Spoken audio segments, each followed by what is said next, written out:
Hopefully आप सब videos देख रहे हैं और पढ़ाई कर रहे हैं और साथ ही साथ अपने एनसीईआरटी एक्सरसाइजेस भी कवर कर रहे हैं। So I welcome you all in this video. आज हम करने वाले हैं कर्व्स के बारे में एंड एंगल्स के बारे में, ठीक है।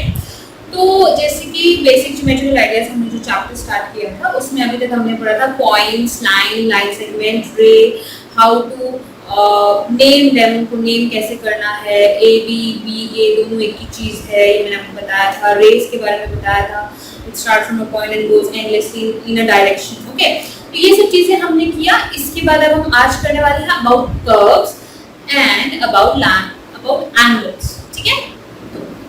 सबसे कर्व सुनते ही दिमाग में आ जाता है कर्व, राइट। ऐसा कर्व मैथ्स में कैसा कर्व होता है वो हम आज हम पढ़ेंगे कर्व्स एंड एंगल्स, ठीक है। And this is covered in exercise 4.2 and 4.3, ठीक है।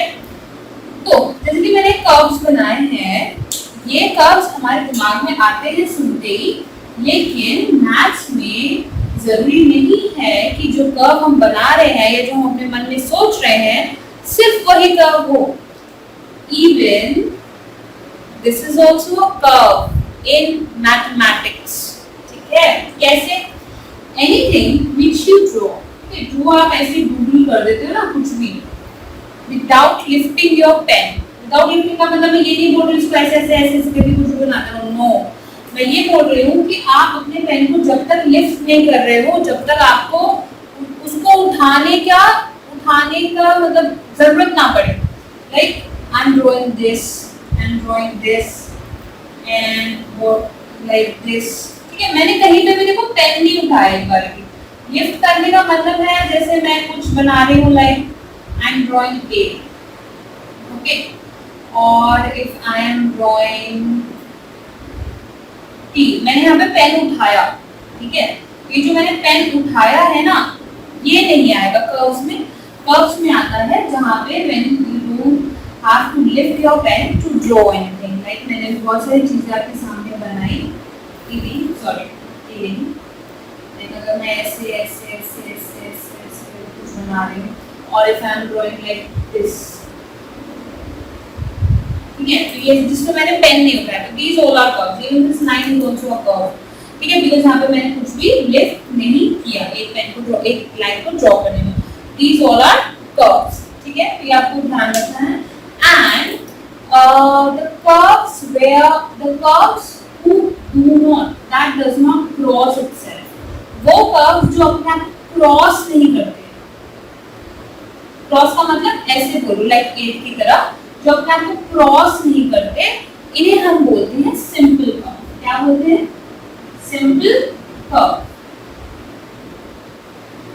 और एक और चीज होती है, the curves are also open and closed curve। open और closed आपको समझ आ गया होगा कि जैसे ये कर्व है, इसके दोनों जो एंड पॉइंट्स हैं, जैसे मैं दोबारा से ड्रॉ कर लेती हूँ, इसके देखो स्टार्टिंग और एंड पॉइंट जुड़ रहे हैं, तो इसको हम बोलेंगे closed curve, right, closed curve. और ये जो मैंने इतना बड़ा सा बनाया है, इसको हम बोलेंगे ओपन कर्व, बिकॉज़ इसका स्टार्टिंग पॉइंट और इसका एंड पॉइंट कहीं पे भी जॉइन नहीं हो रहे हैं। एक बार फिर से ठीक करके मैं आपको बता देती हूँ।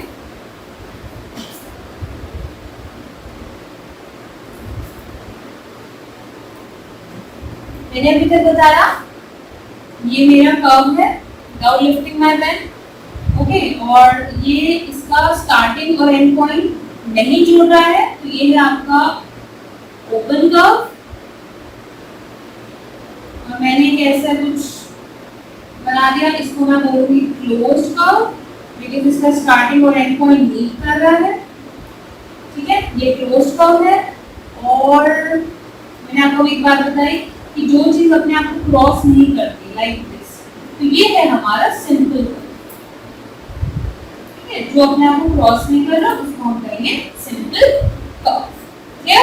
मैंने अभी आपको बताया कि जो लाइन होती है वो भी आपका एक कर्व है। एक और चीज, इस कर्व में इंटीरियर में भी पॉइंट हो सकता है, ऑन भी हो सकता है, एक्सटीरियर में भी हो सकता है। किसी भी चीज की ना 3 रीजन होते हैं, ठीक है। मतलब कि इसके अंदर भी मैं पॉइंट लोकेट कर सकती हूँ, इसके ऊपर भी कर सकती हूँ, इसके बाहर भी कर सकती हूँ। ठीक है, फॉर एग्जाम्पल मैंने एक फिगर बनाई है, आप सब जानते हैं क्या है। ठीक है, तो इसके अंदर भी मैं पॉइंट्स मार्क कर सकती हूँ, इसके ऊपर भी मार्क कर सकती हूँ और इसके बाहर भी कर सकती हूँ। तो ये हो गया इंटीरियर, ये हो गया ऑन द फिगर एंड ये हो गया एक्सटीरियर या फिर outside the figure, inside the figure, on the figure. ये फिगर के कुछ एरियाज हैं जो आपसे पूछे जा सकते हैं कि फिगर कितने पार्ट्स में डिवाइड करता है। एक प्लेन ऑफ पेपर को कितने पार्ट्स में डिवाइड करता है? तो 3 पार्ट्स। ठीक है, ये हो गया हमारे कर्व के बारे में। बट व्हाट इफ, अगर जैसे मैंने एक अभी मैंने आपके सामने स्क्वायर बनाया, ठीक है, तो ये भी एक कर्व है, बिल्कुल है, क्योंकि मैंने पेन नहीं उठाया अपना बिल्कुल भी। अगर मैं इसको ऐसे बिल्कुल लेके उठाने की जरूरत नहीं पड़ रही, ऐसे ही बन जा रहा है, राइट। लेकिन a figure which is entirely made up of line segments, ऐसी फिगर जो पूरी तरीके से लाइन सेगमेंट से बनी है, a figure which is entirely made up of line segments is known as a polygon, is known as a polygon, right। दो line segment से मैं कोई भी फिगर नहीं बना सकती, एक लाइन सेगमेंट का यूज करके मैं कोई भी एक क्लोज्ड फिगर नहीं बना सकती। ठीक है, I am talking about a closed figure, I am talking about a polygon. Polygon मैंने क्या बोला? A figure which is entirely made up of line segments. क्या? और एक क्लोज्ड फिगर होना चाहिए। क्या ये क्लोज है? क्या ये क्लोज है? नो, इनका स्टार्टिंग और एंडिंग पॉइंट मीट नहीं कर रहा, इनके दोनों पॉइंट्स मीट नहीं कर रहे। लेकिन क्या मैं 3 लाइन सेगमेंट से फिगर बना सकती हूँ? तो बना सकती हूँ। 3 साइडेड पॉलीगन, इसको क्या बोलते हैं? ट्रायंगल बोलते हैं। नेक्स्ट, 4 साइडेड पॉलीगन, स्क्वायर और रेक्टेंगल, रोम्बस, एनीथिंग। ठीक है, 5 sided polygon, entirely made up of line segments, pentagon. ठीक है, ऐसे ही आपका बनेगा 6 साइडेड पॉलीगन, हेक्सागन, ऐसे करके बहुत सारे होते हैं। ठीक है, ट्रायंगल्स और क्वाड्रिलेटरल्स के बारे में, मतलब ये स्क्वायर मैंने बोला, क्वाड्रिलेटरल्स के बारे में हम आगे पढ़ेंगे in the next videos। अभी हम पॉलीगन के बारे में डिस्कस करेंगे। ठीक है, a closed figure which is entirely made up of line segments is termed as polygon। ठीक है,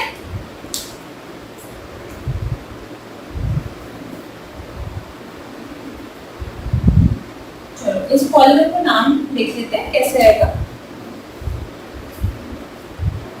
ये हम आगे भी डिस्कस करेंगे क्वाड्रिलेटरल्स में, बट अभी भी मैं आपको थोड़ा सा एक रिव्यू दे देती हूँ। ये आपका एक पॉलीगन है, ठीक है,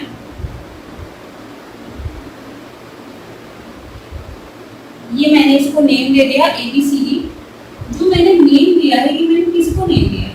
These are the vertex, okay? These are the vertex or the corners of this figure, जहाँ पे ये लाइन सेगमेंट इस लाइन सेगमेंट से मीट हो रहे हैं। ठीक है, जहाँ पे मेरा BC लाइन सेगमेंट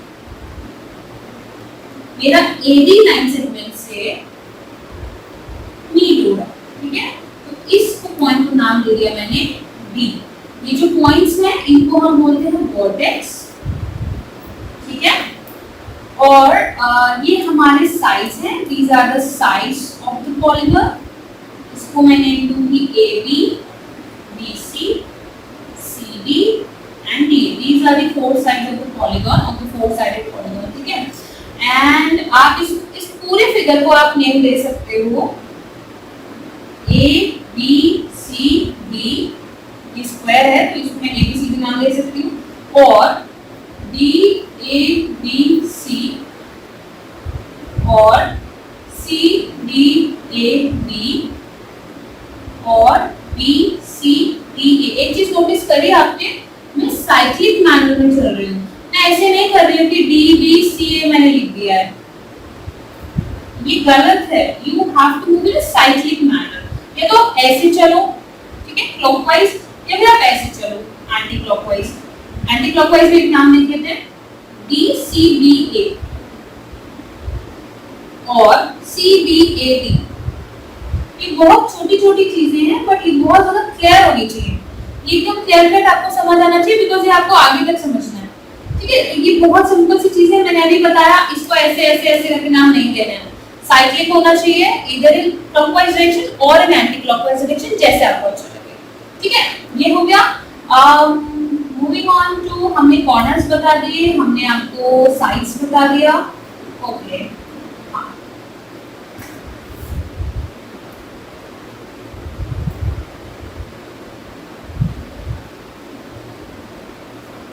नेक्स्ट बात करते हैं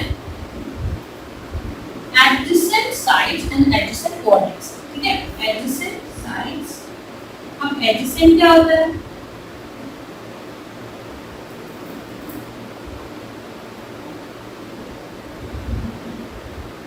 एडजेसेंट साइड्स मतलब जो सेम हमारा वर्टेक्स पे जो हमारी दो साइड्स मीट हो रही है ना, इनको हम कहेंगे एडजेसेंट साइड्स। इसमें कौन कौन सी दो साइड्स हैं? A D and BC, right? Common vertex हमारा D है, और कोई आप बता सकते हो? AB and BC।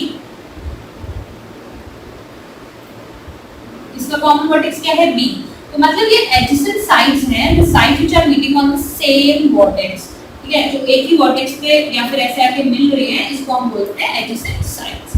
Adjacent vertex क्या हो गए? B का एडजेसेंट वर्टेक्स कौन है? A और C, है ना? B का एडजेसेंट वर्टेक्स कौन है? A और C। ऐसे आप करके अपने आप चेक कर सकते हैं। क्लियर? अब एक और चीज इसी के साथ एक इम्पोर्टेंट बात है कि अपने एडजेसेंट, अभी मैं आपको विद रिस्पेक्ट टू D बता रही हूँ। ठीक है, आप C, B, A किसी के भी रिस्पेक्ट में ले सकते हो, आपकी मर्जी है। विद रिस्पेक्ट टू D अगर मैं देखती हूँ तो मेरा एडजेसेंट वर्टेक्स A है एंड मेरा एडजेसेंट वर्टेक्स C है, राइट? तो B मेरा क्या है? B मेरे सामने है, B मुझे अपोज कर रहा है, तो B मेरा ऑपोजिट हुआ। ठीक है, एंड जब इन ऑपोजिट वर्टेक्स को हम ज्वाइन करते हैं ना, तो ये बनाते हैं डायगोनल। ओके, ये बनाते हैं डायगोनल्स। ऐसे ही C एंड A को अगर मैं ज्वाइन करती हूँ तो इनको हम बोलेंगे डायगोनल्स। क्लियर? मेरा A और D अगर ज्वाइन हो रहा है तो इनको हम क्या कहते हैं? साइड्स। और इसी के सामने वाली साइड यानी AB को कौन अपोज कर रहा है? BC। और AD का एडजेसेंट कौन है?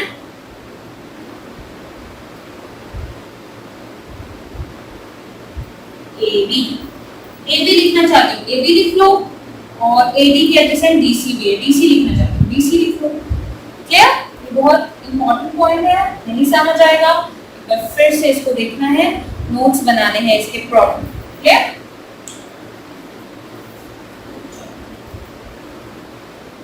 मैंने बता दिया। Next, moving on two angles. Angles क्या होते हैं? फॉर एग्जांपल ये मेरे कोई भी दो प्लेन्स हैं। ठीक है, सपोज ये मेरा कोई बॉक्स है, ये मेरा एक बॉक्स है और ये उसके ऊपर का लिड है। ठीक है, मैं उसको लिड मतलब उसके ऊपर का ढक्कन ऐसे करके मैं उसे खोल रही हूँ। तो ये जब मैं इसको खोल रही हूँ ना, इनके बीच में देखो एक एंगल है, एक इंक्लिनेशन पे खुल रहेगा, राइट? वो ऐसे डब्बा खुलेगा फिर ऐसे बंद हो जाएगा, 90 डिग्री तक खुलता है और फिर बंद हो जाता है। तो ये जो एंगल्स है ना, ये हम पढ़ने वाले हैं कि ये कैसे बनते हैं, इनकी नेमिंग कैसे होती है। तो हमेशा ध्यान रखना है, an angle has two arms and one common vertex. Two arms मतलब इसको आप दो साइड्स भी बोल सकते हैं, एंड वन कॉमन वर्टेक्स। अगर सेपरेटली देखा जाए तो ये एक रे है और ये एक रे है, राइट? मैं इसको नेम दे देती हूँ O, इसको A, इसको P। रैंडमली नेम दिया, कुछ भी ऐसे सोच के नहीं दिया। ठीक है, ये मेरा एंगल है। ओके, अब इसका नाम क्या हो सकता है? इसका नाम हो सकता है angle O, angle POA, angle AOP। एक चीज नोटिस करनी है। अच्छा, एक और नाम मैं आपको लिख के बता देती हूँ इसको। ये एंगल हो सकता है, ऐसा बिल्कुल मत करना। ये एंगल हो सकता है, नो। आपने एक चीज नोटिस करी, मैंने O को सेंटर में रखा है। व्हाई? बिकॉज़ O वो पॉइंट है जहां पे मेरा एंगल फॉर्म हो रहा है। बाकी दोनों को आप एक्सचेंज कर सकते हो, डजंट मैटर, बट आपका O it should be in centre. और ये वाला नेम आप हर जगह यूज नहीं कर सकते। अगर अभी एक सिंगल एंगल है, इट्स ओके, आप यहाँ यूज कर सकते हो,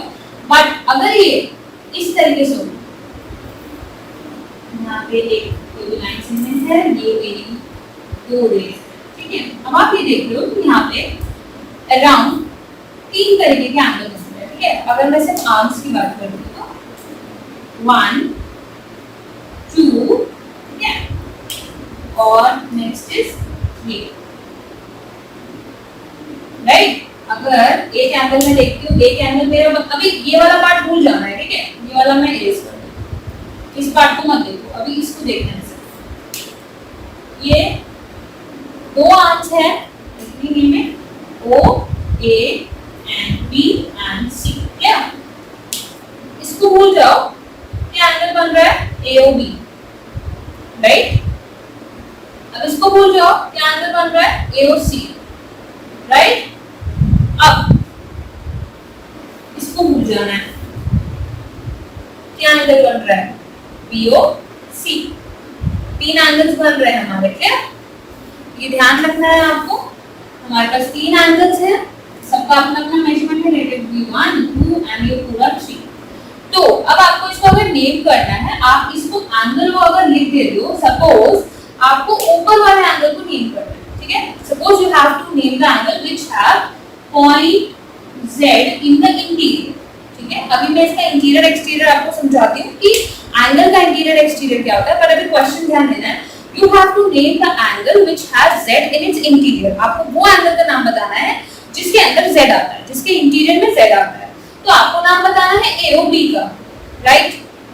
AOB का नाम बताना है, आपने लिख दिया एंगल O। तो एंगल O का मतलब हो जाएगा पूरा BOC। ये नहीं करना है, ओके। अगर आपको सिर्फ इसका नाम बताना है, अगर ये सिंगल एंगल एग्जिस्ट कर रहा है तो कोई बात नहीं, आप एंगल O लिख सकते हो, ठीक है, मतलब उसमें ये आ रहा है। बट अगर यहाँ पे ऐसे 2-3 एंगल्स बने हुए हैं, सपोज ऐसा भी कोई एंगल बना हुआ है, तो एंगल होगा मतलब पूरा हो जाएगा। तो आपको ये नहीं करना है, आपको क्या करना है BOA, सीधा नाम लिख दो BOA और एंगल AOB, ठीक है।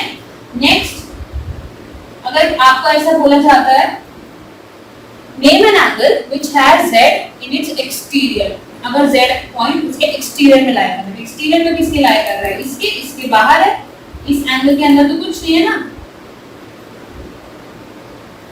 ठीक है। अब मैं एक बार आपको इसका इंटीरियर एक्सटीरियर बता देती हूँ, कुछ नहीं है वैसे, सिर्फ इसके अंदर का जो पार्ट है, जो ये एंगल है, जो इसके इंटीरियर का जो रीजन है, जो अंदर का रीजन है, उसको हम बोल देंगे इंटीरियर। जो 2 लाइंस हैं, अगर इस पे कोई पॉइंट लाई करता है लाइक दिस, तो इसको हम बोलेंगे ऑन द एंगल। और अगर इसको कोई बाहर लाई कर रहा है पॉइंट लाइक दिस, ये हो जाएगा एक्सटीरियर और आउटसाइड द एंगल, राइट। इसमें कुछ नहीं है। So this is all about angles and curves.